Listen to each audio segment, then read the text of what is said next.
All right, welcome back everyone. Hope you're doing well out there. So today's video is one that I've been meaning to make for a very long time, probably for the last year or so. I've been kind of planning on making this video and it's finally time. Today's video is going to be a discussion on the intersection and the unpacking of the understanding of psychedelics and dissociation, kind of what you need to know about these two, and more broadly, an unpacking and an understanding of dissociation in general. And is dissociation always bad? Is really one of the major questions we want to be looking at today in this video.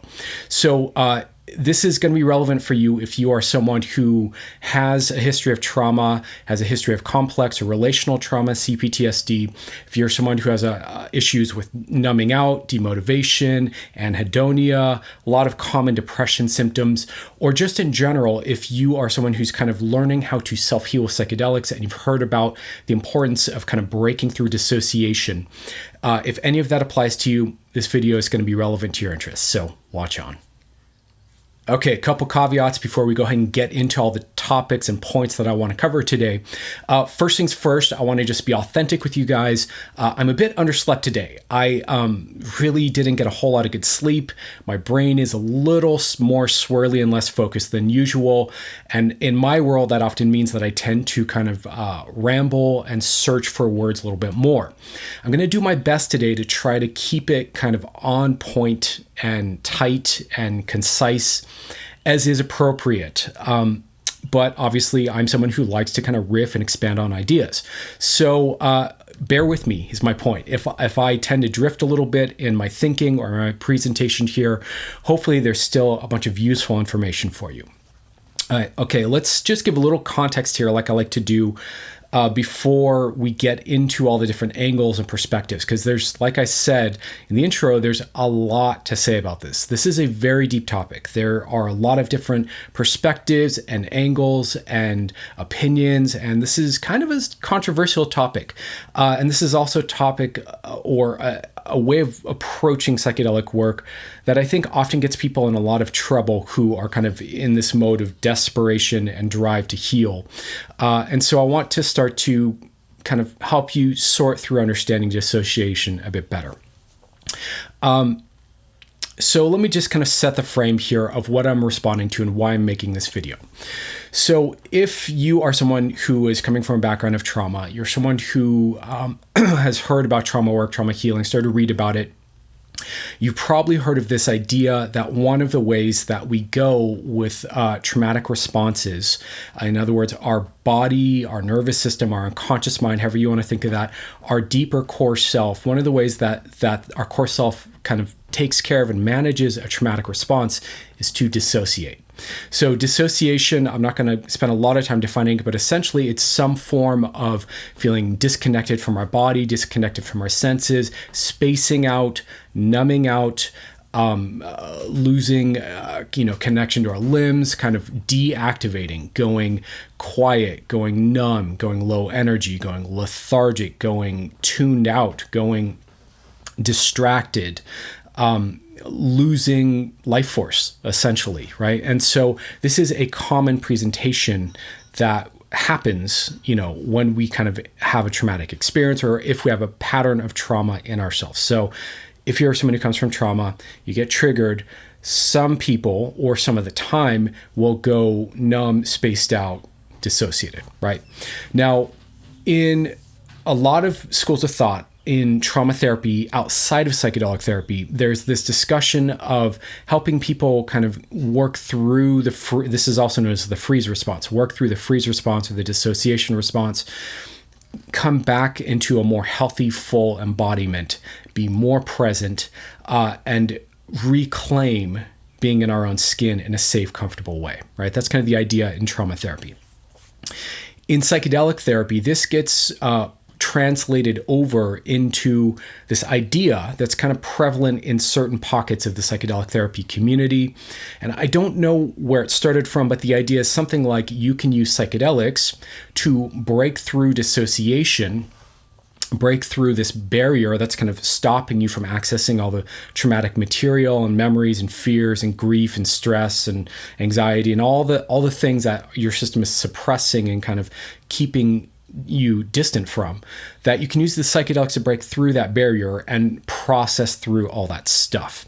Now, this idea has gained a lot of popularity for people who are trying to self-heal kind of, on the internet using psychedelics and trying to piece together an understanding of psychedelics and trauma work and trauma therapy. And there are a lot of issues that come downstream from this, including, and this is all stuff I want to address today, issues of understanding, right? So misunderstanding about self-relationship and about the role of dissociation and how we should relate to dissociation in a healthy, safe, positive way. We know what's the right relationship to our dissociated parts and this impulse of our nervous system to suppress and kind of segment off, these pains and these fears and these stresses that are being held in our body. There's also issues around, how this is done, so trauma work with a trauma therapist present is a different thing than doing trauma therapy by yourself when you don't know what you're doing and you're using psychedelics to try to break through this barrier between you and whatever it is that you're assuming you need to experience to reprocess.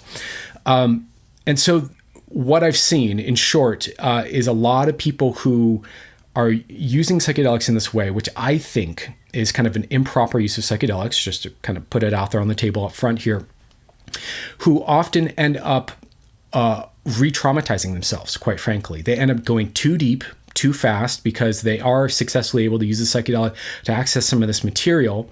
It's more than they're, trained, let's say, or skilled or prepared to be able to hold space with and process and hold in their nervous system safely. They end up getting overwhelmed. It's way more than they can handle. They get re-triggered, they get re-traumatized. That gets more deeply imprinted because their nervous system is wide open from the psychedelic. Then what I see a lot is these people for weeks or months afterwards are worse off than they were. They're more dysregulated, they're rattled, they're stressed, they're overwhelmed, they can't sleep, they're in fight or flight all the time, they're constantly triggered, they're having flashbacks. They're essentially having a second wave of PTSD, phenomena, right? And so this to me is a problem in terms of that's not the way to go. This is not the results we want when it comes to healing and skillfully working with traumatic material and skillfully working with psychedelics to get to a healed space safely and maybe not totally comfortably, but more comfortably, more successfully, in a healthier manner, let's say. So these are the kinds of things I want to start to address. I want to help you start to understand in this video, which I'm sure is going to be long because I'm already 7 minutes in and I'm just giving context here. I want to help you understand what dissociation is, what the right relationship to our dissociation is, how to use that in relationship to psychedelics, kind of where I see people going sideways with this, and just kind of give you a better, more well-rounded understanding. So apologies for the yammering on, but again, this is a big topic with a lot of different points to talk about. So without further ado, let's go ahead and get into some of the points here.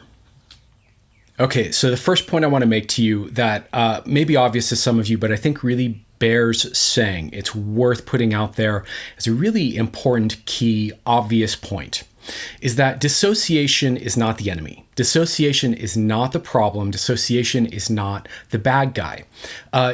Dissociation is a natural capacity of your nervous system. It's one of the things that the mind and the nervous system just knows how to do intuitively, that for most of us, we have not learned how to consciously be in control of or consciously in relationship to. So it's something that usually happens kind of unconsciously and automatically.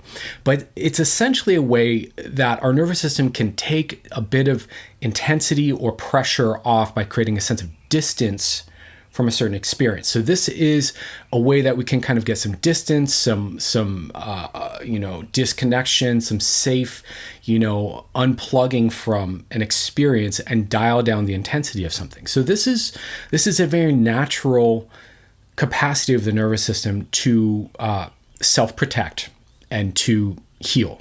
Right? This is, believe it or not, I'll be talking about this further on in this video. Dissociation is part of how we heal. And dissociation is a healing move when used correctly.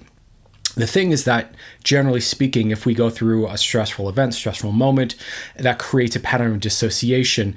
Generally, it's happening in an unconscious way habitually, and it's just becoming more of symptom management and less of a healing thing. But there's a way to use dissociation consciously that's actually very healing.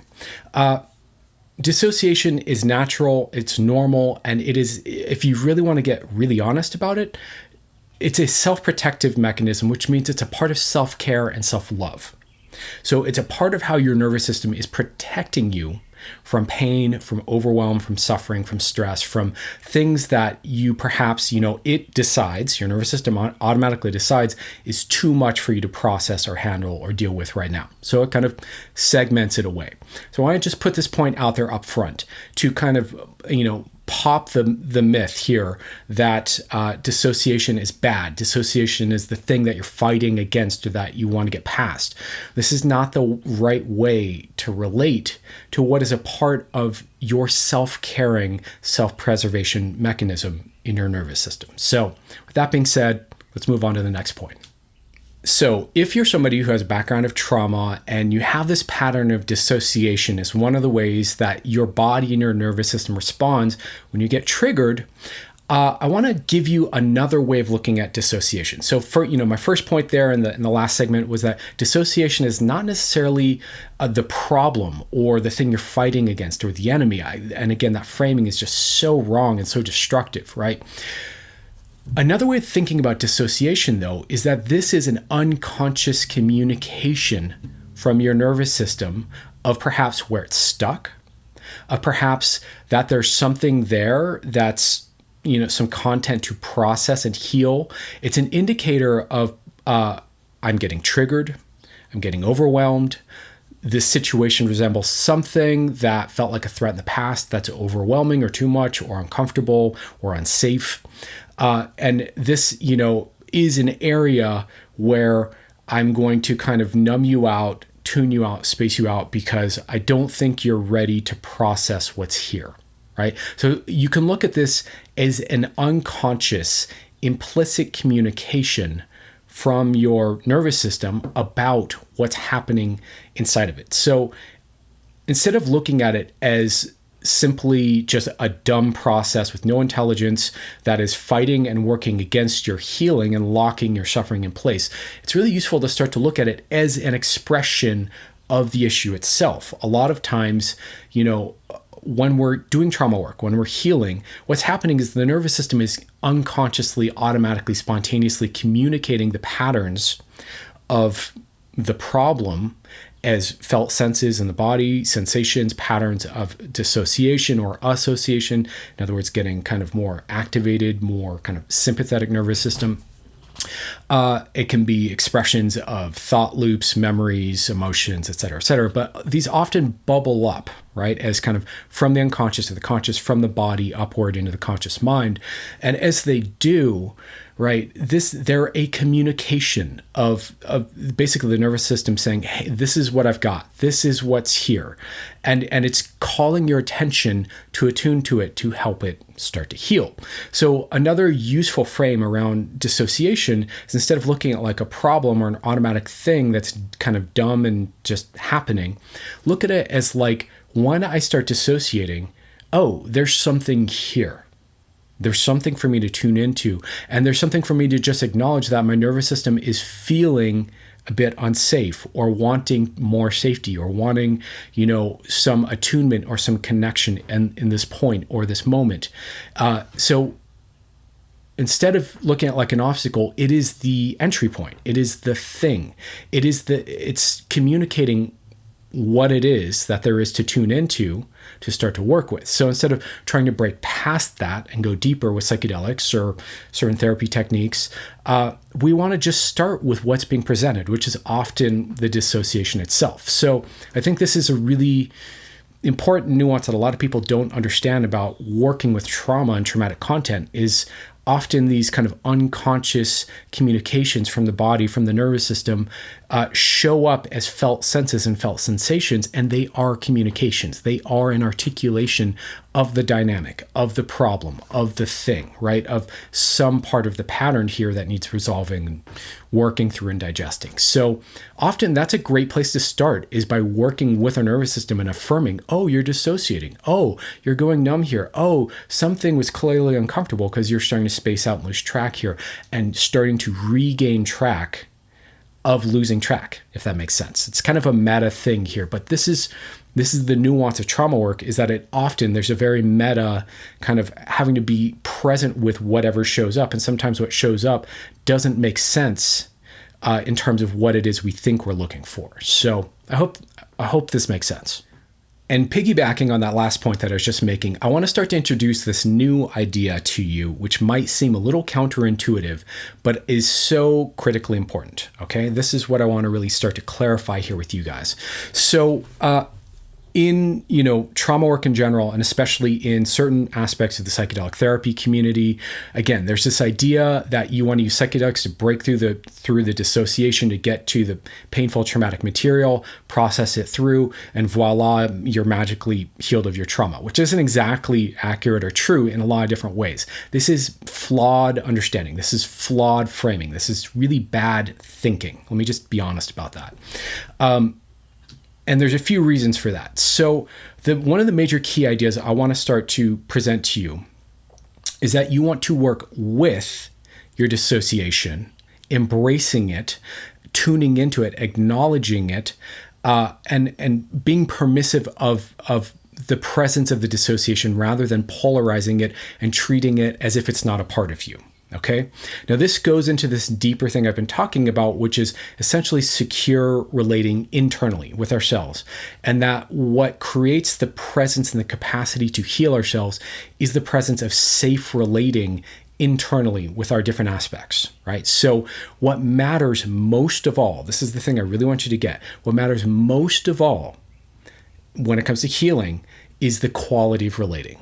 Okay, the amount of safety, the amount of compassion, presence, attunement, non-judgmentalness, non-oppositionalness present in your relating internally with yourself makes all the difference in terms of whether you're going to heal or not. I mean, if you want to externalize this for a moment, and you think about working with a good therapist who's going to help you heal, a big part of what makes therapy work, like the major part, is the quality of the relationship between the therapist and you, and how safe and how much trust you feel with the therapist, right? And so this is also internally true, right? With ourselves, with our parts, including our parts that are running this dissociation pattern, right? And so this really goes into kind of attachment work, really fundamentally. That's what I'm talking about here, is that we have to create this model of secure attachment inside of ourselves if we want to heal, and create the safe condition for our nervous system to open up and allow these parts to, this pain and the stress and the grief and the overwhelm and the memories and all the stuff that needs processing. That's not going to come out until our nervous system gets the sense that it's safe. And the way it gets that message that it's safe is through our quality of relating with ourselves. I hope that's clear. I hope that makes sense, right? And so this piece of secure attachment is central to how the human nervous system operates, okay? So all of therapy exists inside of this context of safe, secure relating or not. In the absence of secure relating, therapy doesn't really work very well. It just doesn't. In the presence of secure relating, it almost doesn't matter what modality of therapy you do. If you have a really good sense of safety with the therapist, that's going to get you a really long way towards your healing. Okay, so this presence of healthy attachment with our parts, it makes all the difference here. And this is where this idea of breaking through this dissociation with psychedelics is so crazy and wrong, and why it's damaging. Because in order to do that, essentially what you're doing is you're breaking your own self-protective mechanisms. You're breaking a relationship. You're violating a relationship with yourself with a part of yourself, to dismiss it, to push it out of the way, to marginalize its concerns and its orientation, to kind of break through its whole thing and just push it out of the way in order to get down to some sort of painful content, with the assumption that when you get to the painful content, that's going to help you heal, right? So the relating itself implies A, opposition, division, B, it implies judgment and inappropriateness, C, it implies dismissal and disrespect and non-attunement. And so there's all these unhealthy relational dynamics inside of using a drug to break through certain parts of yourself that are not ready to come to the surface yet. Not only that, but generally speaking, if that's your approach, you probably haven't worked at creating, again, the safe space inside of yourself and learned how to demonstrate to your own nervous system that you're able to process through these big, intense, traumatic, cathartic emotional charges, right? So it has a reason for not wanting to bring that stuff to the surface of your experience yet, in that it doesn't know that you can handle it and stay stable, right? And often you can't. You haven't learned how to stay stable in the presence of that kind of stuff. And then, these people end up, doing this and kind of taking MDMA or psilocybin, breaking through, and then end up all the worse for it. So this is not the way. I'm really passionate about this, as you can tell. I'm adamant about this. I'm clear about this. This is really not the way to heal yourself, okay? The way is by working with the dissociation, by honoring its presence, by including it in your observation, in your connective attunement to, if you're looking for parts of yourself that are carrying pain or fear or stress or memories or, fragments or whatever it is that you want to integrate, right? You want to relate to all of that with this kind of open, curious, loving, attuned, patient, present, like a really good parent or a good role model, a good elder would, right?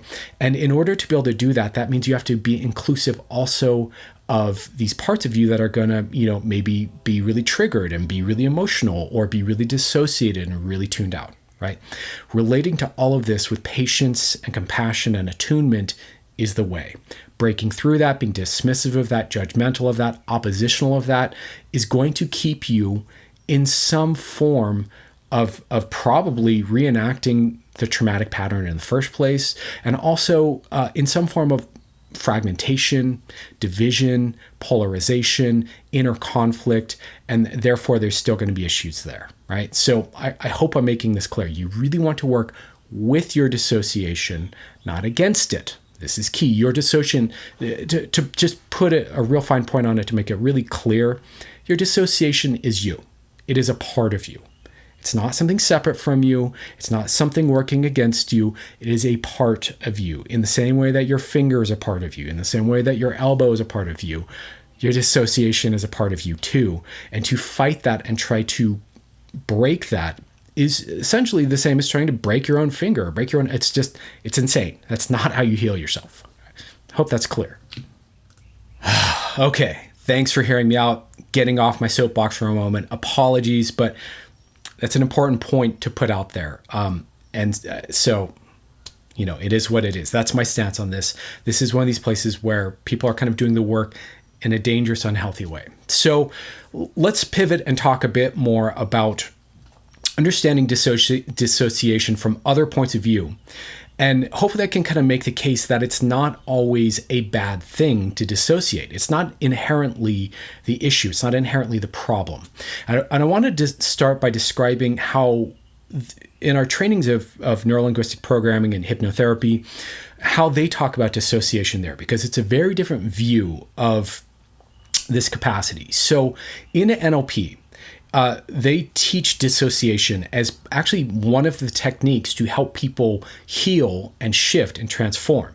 So I want you to think about it like this. The nervous system has a range or capacity, a range of motion is how I tend to think of it. It's kind of the metaphor I use, where we can go from really like dissociated and numbed out and spacious and distant inside our own body from our own experience, right?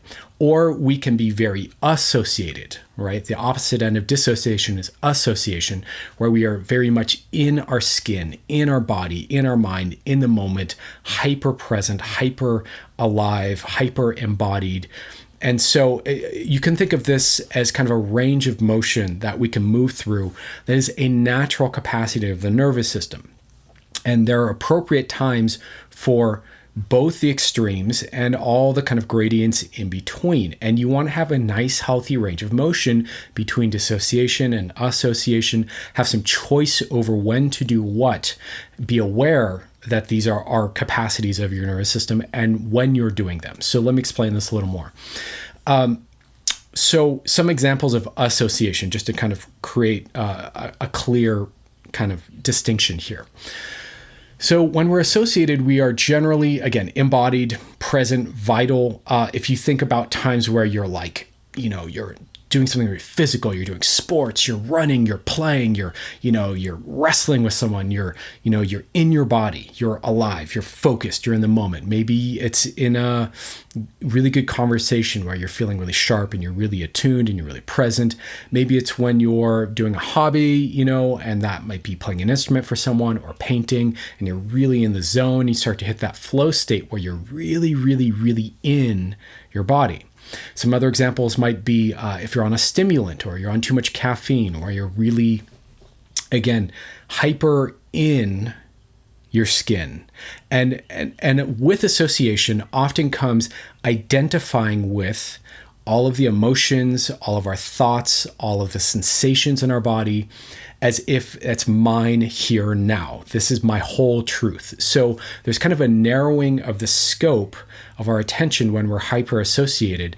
We're more focused, we are more embodied, we are more present. We are not worried about the larger span of time. We're not worried about the future. We're not worried about the past. We're not worried about, what's, hundreds of feet away from us necessarily. It's very immediate, very in the moment. It's kind of hunter mode, if you want to think of it that way. Fight or flight mode is very much associated, usually, right? We're taking care of business. We're in sympathetic nervous system.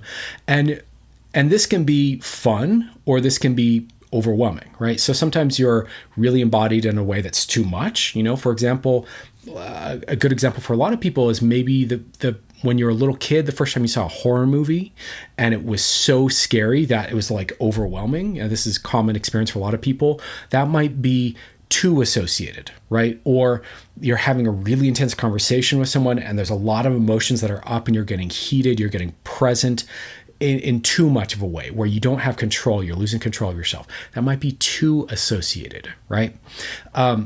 Or, conversely, if those are kind of some negative, some positive forms would be like, again, you're really like thriving. You're like, doing something really physical. You're at your peak performance mode. You're really in touch with every little thing about your body and how it feels. And you're just firing on all cylinders. So this is kind of peak performance. It has a lot to do with association, right? Conversely, dissociation is not only, the suppression of unconscious material and the filtering out of things we aren't ready to process, but it's also taking it's mindfulness. It's taking that safe distance and observing, right? It's that sense of maybe feeling comfortably, blissfully kind of slightly inside your body, away from the surface of your skin, where you're a little bit inside and you're kind of just floating through your environment. Sometimes people have this again on drugs, whether it's MDMA or even some supplements will do this. This is all, there are different forms of dissociation, right? It could be going really logical in a moment where it's not useful to be really triggered emotionally. And again, taking a little dissociation from getting really overheated, right? That can be useful. That can be healing. So there's a range of motion here between total dissociation, where you're essentially having an out-of-body experience, that would be the extreme end of it, which was something like ketamine or a mystical experience, or total association, where you're so embodied that everything is overstimulating and overwhelming and too intense, right? And so those would be the really far extremes, but somewhere in the middle there, we want a nice, healthy range of motion, and we want to have choice, and we want to have a little bit of control. This is something we can learn to do. We can learn to get more in our body, more dissociated from our body, a little more observing of our body, a little more meta to it. And this is really helpful in the therapeutic healing, personal growth, personal transformation process, right? So, for example, let's say you have to do some public speaking. You have to talk on camera like I am with you right now. For some of you, if that's a really triggering, frightening thing and you need to self-regulate, you might need a little dissociation to come into a more calm, centered place in yourself. For others of you, let's say there's something you need to do and you're just numb and you're dull and you're kind of collapsed and you're not functioning, but you need to be on point for a job interview, for example. You might need to get a little more associated in order to be present. So this is a life skill. This is a nervous system skill to start to reclaim. This is something that I'll be teaching more of in the courses that I'm making. This is something I work with a lot in session with people. This is a lot of what dictates healing and a shift in how we relate to old problems. So enough said. I know I'm talking on and on and on. My apologies, but hopefully this is useful, that you understand that dissociation is not always bad. In fact, it's often very useful in life. And it's part of a range of motion between association and dissociation. And there are times where it's actually the move in therapy, which we're going to be talking about more. So as an extension of what I was just saying about dissociation being a useful tool in therapy, I want to talk a little bit about dissociation as a healing tool. So a lot of times when people are coming into work with me or one of my peers or someone I know who might be a therapist, dissociation is an important part of what's going to help you start to heal. So let me give some examples here. One example would be if you are someone who has a lot of anxiety, which is very common, usually even if we're depressed or we have all kinds of other issues, trauma, whatnot, a big piece of that is that we are anxious, we're stressed, we're overwhelmed, we're frightened, we are, activated around whatever our issue is or whatever the struggle is or the thing we can't heal or solve is. And so in order to start to be able to work on what's really there underneath the anxiety more effectively, usually we've got to address the anxiety first and help the client kind of regulate a bit, help them kind of calm and soothe down. What this often looks like is helping them kind of dissociate a little bit, right? So this is a lot of what hypnotherapy is you're helping a person maybe go inside and relax and access a state of calm and centeredness and safe distance from all those things that are overwhelming you, right? All of a sudden, so you can start to dissociate yourself a bit from your anxiety, and that gives you the calm and the safety and the space to be able to process what's stressing you out, look at it from another angle, kind of reframe things. I was just thinking, I just heard recently, when we're really triggered, when we're really upset, we functionally lose 30 IQ points temporarily. Okay, so to put that in really blunt terms here, so if the average IQ for a person is about 100, if you get really triggered, your IQ effectively drops to 70 temporarily. Now, 70 is mentally impaired, right? Someone who is not mentally functional, right? 70 is a very low IQ, right? And so that's where we drop when we get overwhelmed with anxiety, right? So dissociation can help you get space enough, pardon the dramatic zoom here, can get space enough that we start to get some distance that allows us to see more possibilities and actually start to regain some of that IQ that we've lost in that moment of being triggered, right? Some other examples of healing dissociation. Let's say you need to reprocess some traumatic material, but again, it's too overwhelming to really fully deal with really directly.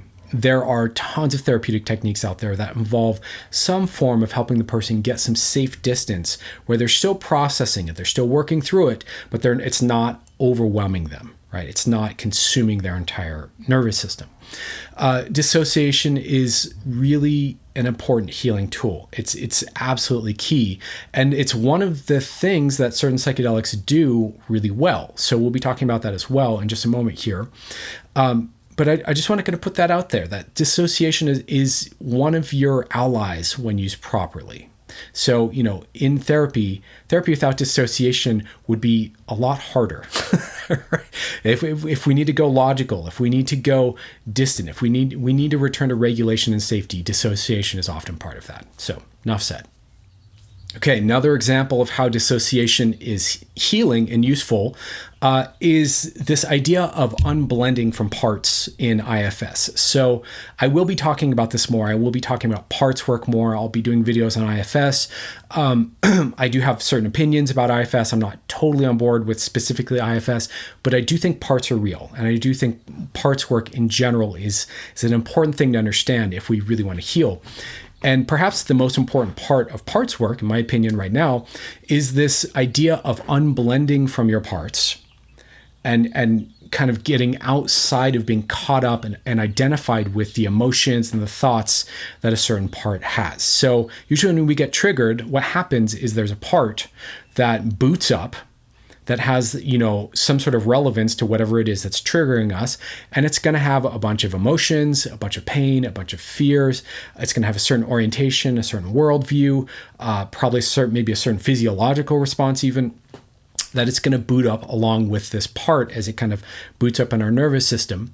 And as it does this, if we are blended with that, so if we are identified with this part and we confuse the part and the narratives and the emotions of that part of us for our wholeness, that's where we get into trouble. This is why a lot of times we have a hard time healing, we have a hard time moving forward, is because we are stuck. In other words, we are blended, we are co-identified or confused about the part and our wholeness. I just did a recent video about this. I'll be talking about this much more, in detail in coming months and all that. But just for now, hopefully that kind of makes sense, right? So this process of unblending, of disconnecting enough from a part to return to our wholeness, is essentially a form of dissociation, right? You can't get into mindfulness.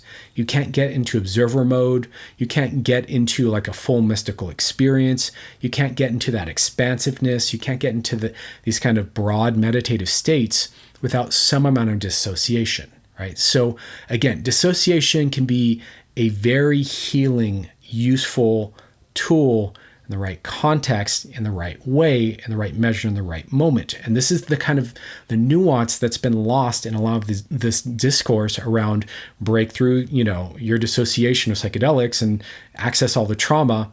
And I want to clarify a bit more about that here really quick. And then we'll be talking about, how psychedelics play in all of this. So this idea that, actually, you know what? We'll save it for the next section here. Sorry, I just want to kind of keep these segments a little more clean and distinct with each idea and not kind of have too many run-on ideas per section. So I hope that makes sense. So I wanted to address this point of this idea of breaking through dissociation with psychedelics that you see popularized by, I'm going to name a couple names here, but I don't mean any shade because I have huge respect for all of these parties involved. But I think what's happening is a misinterpretation of what they're saying a bit. So there's a book called Psychedelic Psychotherapy by R. Coleman, which is a pseudonym or a pen name. And he talks about breaking through dissociation with psychedelics. There's also the Psychedelic Somatic Institute, Saj Razvi's work, who, again, I massively admire, massively respect. But one of the messages that Saj has put out there is that we want to be breaking through dissociation with MDMA or ketamine or cannabis. And that's kind of what his whole protocol and approach to trauma therapy is about. Now, in the mind of the casual viewer who sees this, online, who is traumatized, trying to self-heal, trying to figure out how to use psychedelics solo to self-heal, which is what a lot of these folks out there are doing, and they see this kind of content, they think, oh, all I have to do is take MDMA and, break through this dissociative layer and process the trauma. And that's really all that Saj is doing with these people here, right? You also see this, by the way, in MDMA Solo, another book written by someone who I don't particularly agree with their perspective either. I think this is a massive misunderstanding of what's going on in therapy, though, right? It's not just about breaking through dissociation with psychedelics. A huge part of what makes that work inside of the psychedelic somatic model, the Saj Razvi's model, our Coleman's model, other approaches, is that the therapist is present. And the therapist is this safe, grounded, attuned presence that helps you to portion out certain pieces of traumatic processing, and helps you ground back out and feel safe and feel connected and know you're being looked after and being listened to and being supported as you work through these pieces, right? So one of the missing understandings in this kind of flawed, idea that you just take psychedelics and break through your dissociation is pretty much all of Peter Levine and somatic experiencing's, kind of theory and understanding of how to work with trauma, particularly this idea of titrating, right? So in somatic experiencing, this idea of titration, which is that you portion out small little portions of traumatic processing and then you take a break. Traumatic processing, take a break. Traumatic processing, take a break. This is super, super important to pace yourself, to not overwhelm yourself with processing too much too fast, to create a safety message for the nervous system. Like, yes, you might go through moments of overwhelm or activation or memory or pain or fear or grief as we work through this stuff, but you're not going to be stuck with that. You're not going to be forced into that and be held there and be kept there, right? This is so, so important. So many people who think about trauma work think that they have to do it all in one go, and that it's this thing to get out and get done with and do it all in one big, intense, overwhelming shot. And I don't know why it's often conceived of in this way, but it's a massive misconception. The way you want to do trauma work is in small, portioned out, safe pieces that are progressive and build over time, proving safety to your nervous system, listening to your nervous system, working with its, levels of tolerance in the presence of and in relationship to some sort of grounding presence outside of you that can help you to feel safe when the going gets overwhelming and tough, right? Now, for people with trauma, a lot of times there is this desperation. There's this intense need to want to be done with it. And kind of this idea that almost like it's food poisoning. That's this thing you kind of purge out and you're done, right? Rather than understanding what's really happening here is you're reconnecting with parts of yourself that you haven't had connection to in a long time. And you're processing through incomplete emotions, memories, fears, thoughts, physical sensations and letting them release as they ripple through and integrating these aspects of yourself that have been kind of segmented off, right? So it's a progressive relational process that you want to be engaged in. It's not this all or nothing, I'm going to do it in 3 sessions and I'm going to purge it out and I'm going to just go for it all. I have clients like this all the time, and it's not the way it works. And so this misunderstanding is present in the online self-healing, psychedelic therapy, I'm trying to do it solo by myself community. There's a bunch of you folks out there. I love you. I have a lot of respect for you. I get it because I'm in the same boat.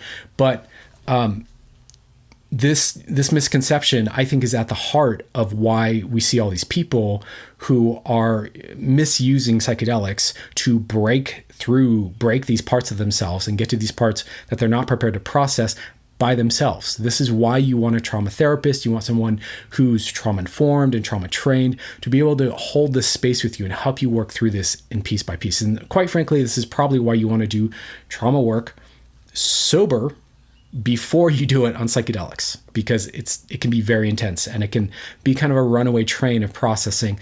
You've got to be ready and equipped to be able to deal with those kinds of discharges when they happen. Okay, so I'm back on my soapbox here, but I hope this is really making some sense.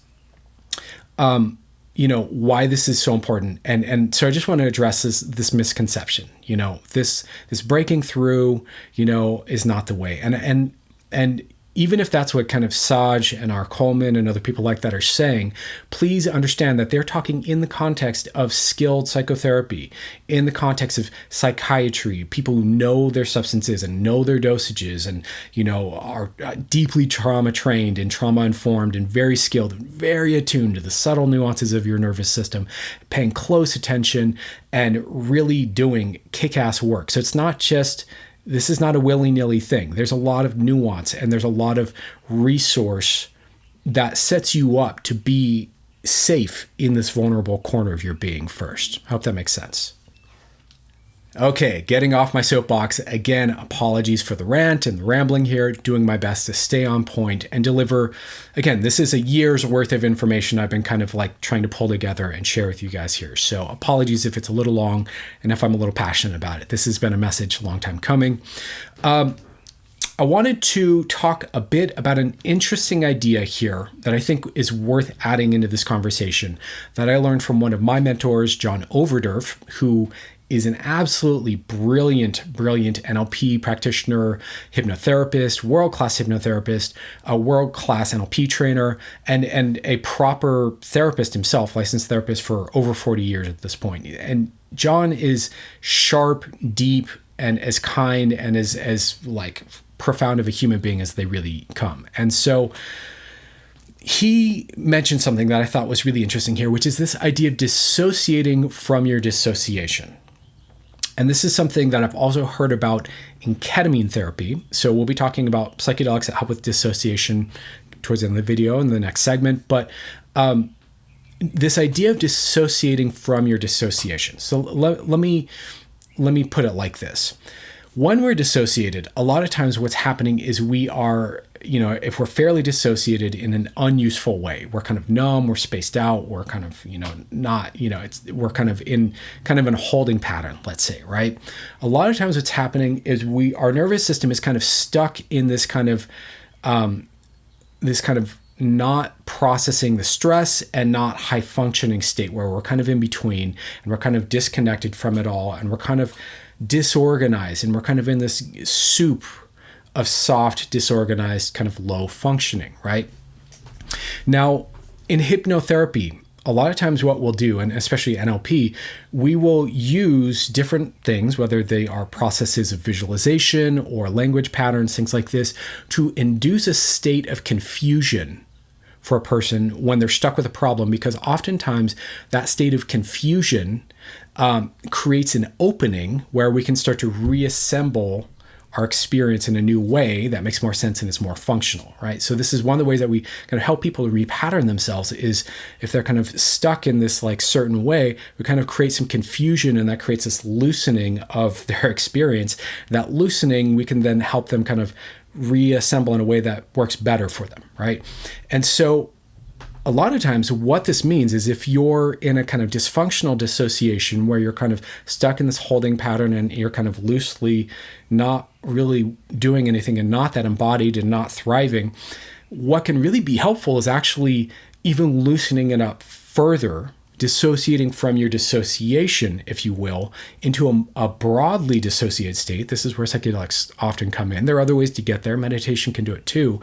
A more broadly dissociated state that allows you to then kind of reconnect and reassemble the parts of your lived experience into something much more embodied, right? Where you're coming back to your senses, coming back to your mind, coming back to your emotional center, your emotional balance, and being more clear and, more present, more functioning again.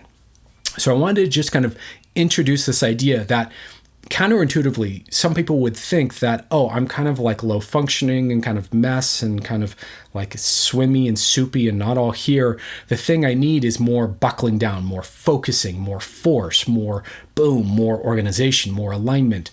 And while I think ultimately that's true, you probably don't want to do that, again, in a way that violates your self-relationship through judgment, shaming, and generally, insecure attachment styles with yourself. So what you want to do instead is, invite your system into an expanded state that kind of is a dissociation from the dissociation, that kind of opens up the possibilities and help your nervous system, or allow your system to reorganize and recalibrate itself into a natural self-organized thing that works for you. That makes sense. So this is the difference between like a forced healing that's rigid and judgmental and not really attuned, versus an organic, self-organized healing, right? So I want to make this point.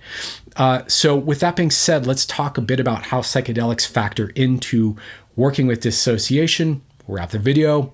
And if you've been watching this far, I just want to say a quick thank you. I appreciate your time, your attention, and hopefully this has been really helpful for you. So let's talk about psychedelics.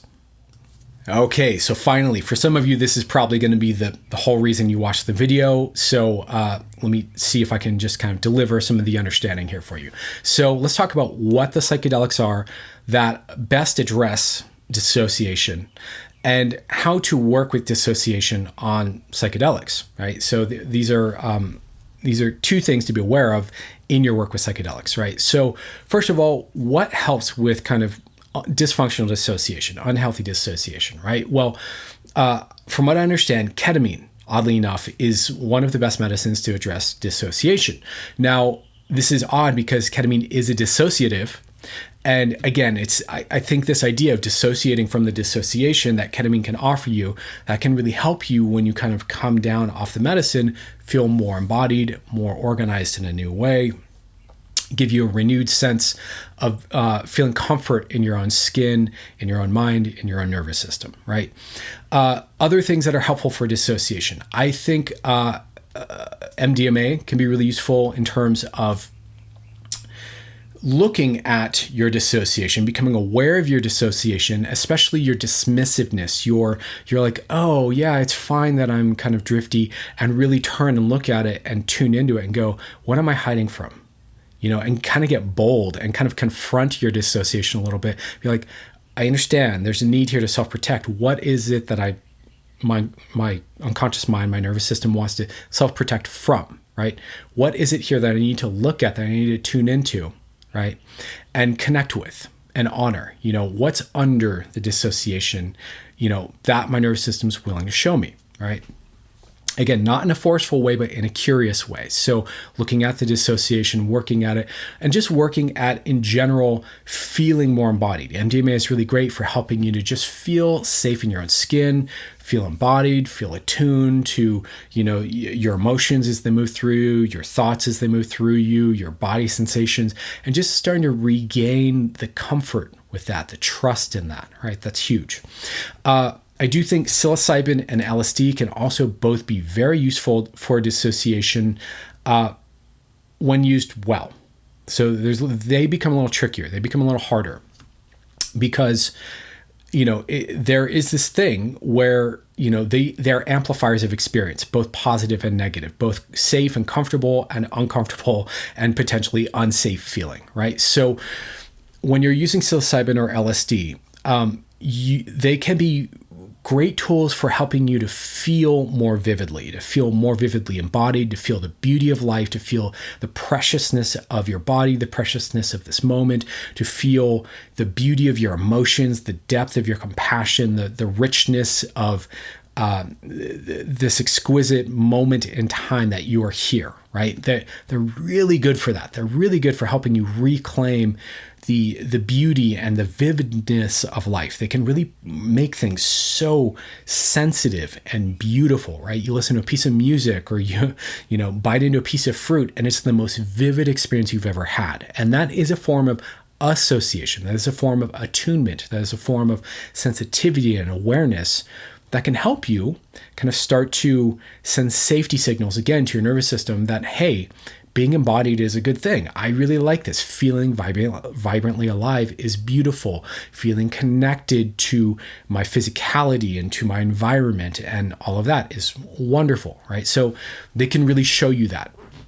The other side of the coin, though, with psilocybin and LSD is that they can also really, you can have dissociation happen on them and not notice it.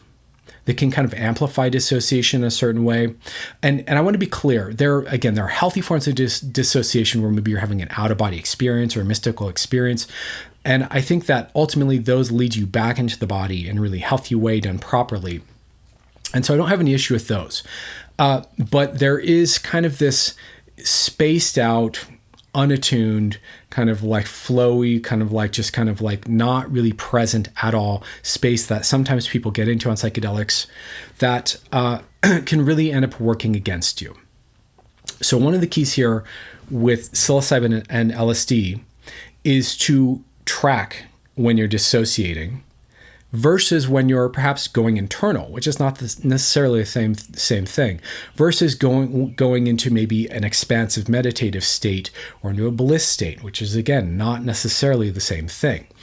And really making that discernment between numbing out and spacing out versus, being deep in thought. Another example of what might seem like dissociation that isn't is having what's called an unconscious moment, where our unconscious mind is kind of arising with information that we're kind of sensing. There's a process happening. It's happening underneath the surface. We're not fully aware consciously of what it is that we're processing or making sense of yet, but we sense that there's something happening. There's a certain space that feels like, and that's different from dissociation, but there's overlap there, right? So one of the useful tools here with LSD or psilocybin is tracking, numbing, spacing out.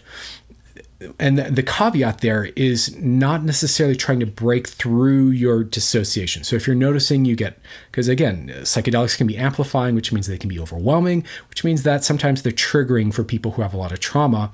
And if you're noticing yourself getting triggered, and then you're like spacing out from being triggered a bit, the move there is not necessarily to go into the heart of what's my issues that I'm like dissociating from and try to process it or make sense of it or understand it or recognize it or learn about it.